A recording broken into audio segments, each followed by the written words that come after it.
This series is meant to be watched in order.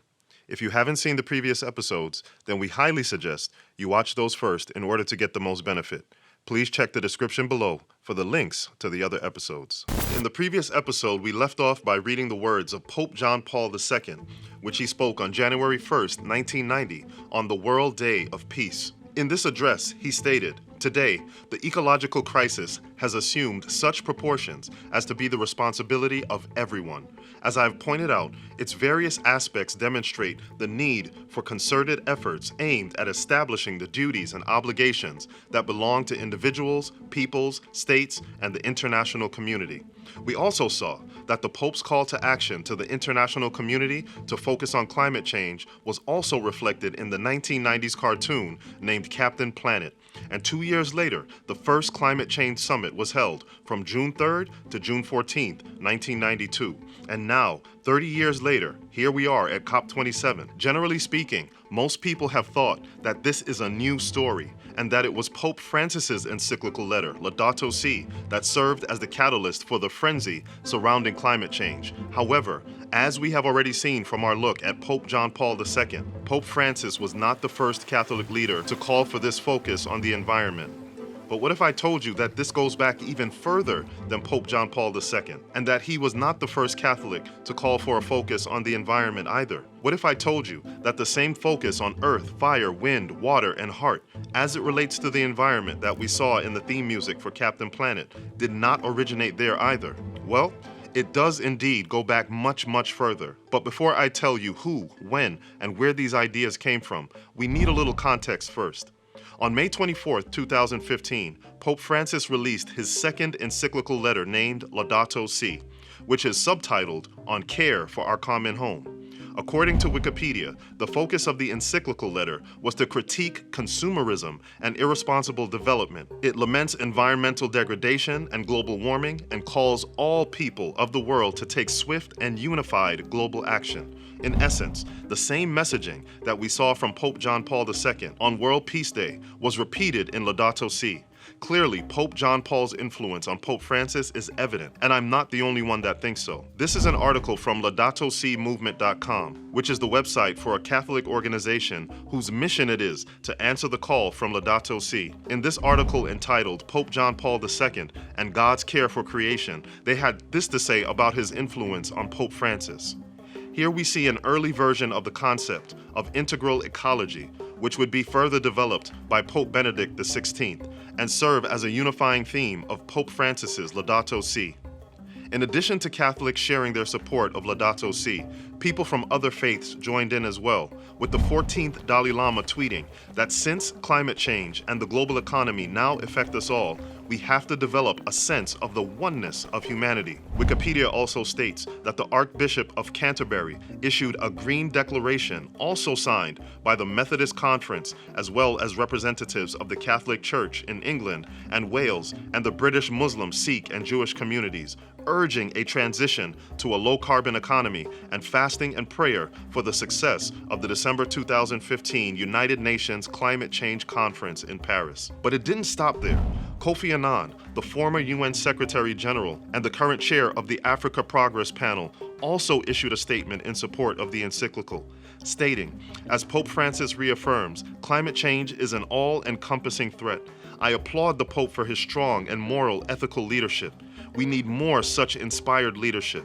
We will see it at the Climate Summit in Paris." Here's another one. Cristiana Figueres, the Executive Secretary of the United Nations Framework Convention on Climate Change, had this to say, "Pope Francis is personally committed to this issue like no other pope before him. I do think the encyclical is going to have a major impact. It will speak to the moral imperative of addressing climate change in a timely fashion in order to protect the most vulnerable."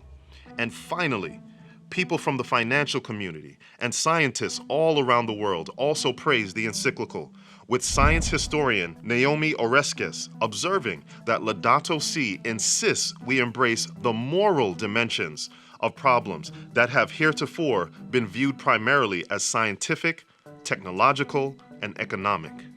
Did you notice how the word moral was used to describe this movement? with religions, politicians, economists, and scientists all coming together and looking to the moral hero and champion of the climate change crisis, as Pope Francis was highlighted as being personally committed to this issue like no other pope before him. Now remember, I told you that the focus on the environment goes back much further than Pope Francis, and even further back than Pope John Paul II. It actually goes back to the man from whom Pope Francis took his name, and that man is Saint Francis of Assisi. Most people don't know who he is, but it is so important that you find out. Saint Francis of Assisi was a mystic Italian Catholic friar, founder of the Franciscans, and one of the most venerated figures in Christianity. He is associated with the patronage of animal and the environment. Francis preached the Christian doctrine that the world was created good and beautiful by God, but suffers a need for redemption because of human sin. As someone who saw God reflected in nature, Saint Francis was a great lover of God's creation. Obviously, he loved nature. As a matter of fact, he loved it so much that he wrote a song about nature. And guess what the name of the song was? It's called The Canticle of the Sun. And here are some of the words. Praised be to you, my Lord, through Sister Moon and the stars. Praise be to you, my Lord, through Brother Wind. Praise be to you, my Lord, through Sister Water. Praise be to you, my Lord, through Brother Fire.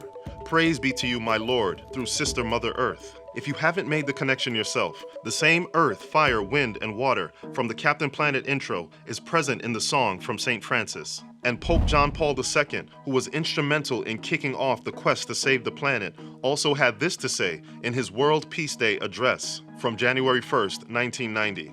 He says, "In 1979, I proclaimed St. Francis of Assisi as the heavenly patron of those who promote ecology.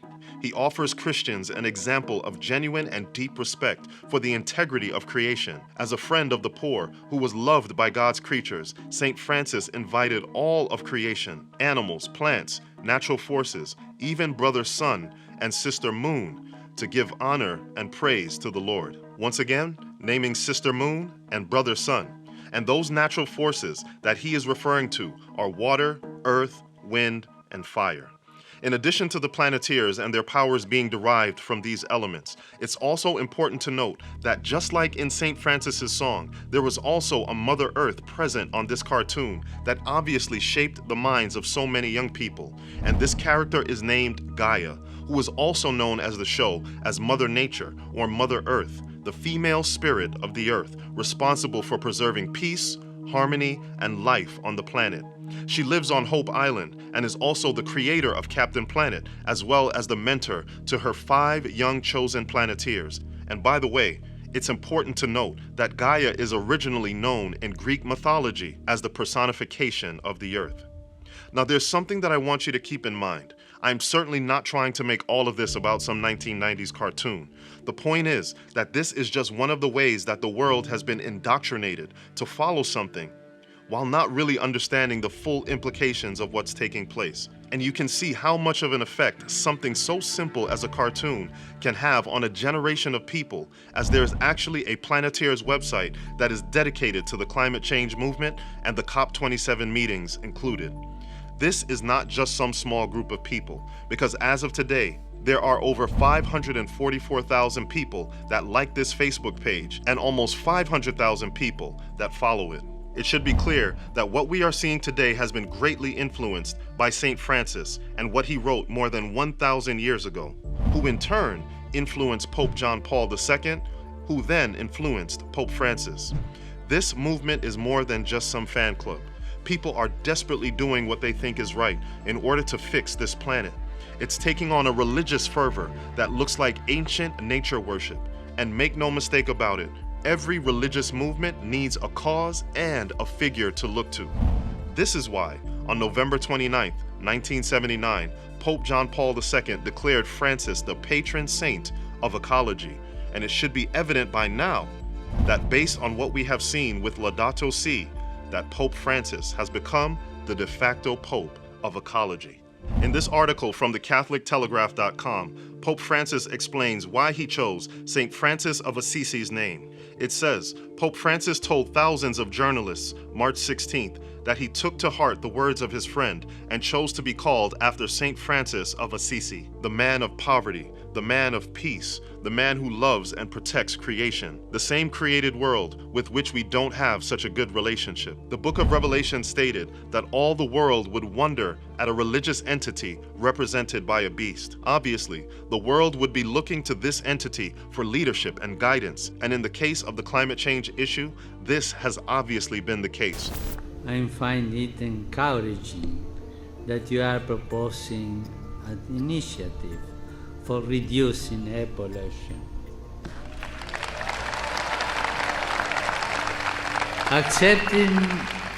Accepting the urgency, it seems clear to me also that climate change is a problem we can no longer be left to a future generation. The world is being led into something that they don't even realize. And make no mistake about it, there will be a religious component to this that's going to affect every man, woman, and child on this planet. There was one more line from St. Francis's song, Canticle of the Sun, that we should take note of, and it's this one right here. It says, "Be praised, my Lord, through all your creatures, especially through my Lord, brother sun." Based on the logo for COP27, apparently, the so-called brother sun is obviously very important to this movement. And in the next video, we're going to find out what Pope Francis has in store for the world when it comes to brother sun. So if you haven't already, share and subscribe so that you and others can see where all of this is heading. Because whether we realize it or not, all of us will be affected by this. Hope to see you again soon.